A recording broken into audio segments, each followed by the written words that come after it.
નમસ્તે ખેડૂત મિત્રો, આજે આપણે દાધોડિયા ગામમાં ફિલ્ડ વિઝિટ માટે આવેલા. ત્યાં આપણે એક પ્રગતિશીલ ખેડૂતની મુલાકાત લીધેલી, જેમણે આશીર્વાદ સીડની આશીર્વાદ 11+ વેરાયટીનું વાવેતર કરેલું છે. તો આપણે વધુ માહિતી તેમના દ્વારા મેળવીશું. તમારું નામ? માનસંગભાઈ, તમે 11+ દિવેલાનું વાવેતર કરેલું છે, તો તમને વેરાયટી કેવી લાગી? સારી લાગી.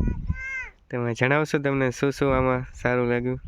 આમાં જો લૂંગ મોટી આવે છે, ઉતારો સારો આપે છે, ડારે ખીયડા પડે છે ને સારો વજન પૂરે છે અને એડો પણ મજબૂત થાય છે અને ઊંચો થાય છે.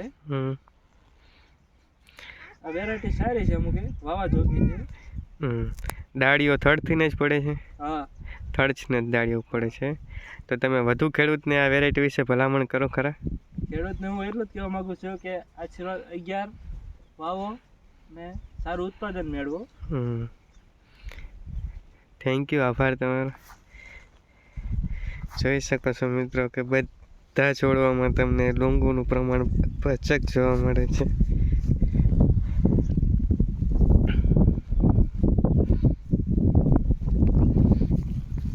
આખા પ્લોટમાં એક સરખા છે.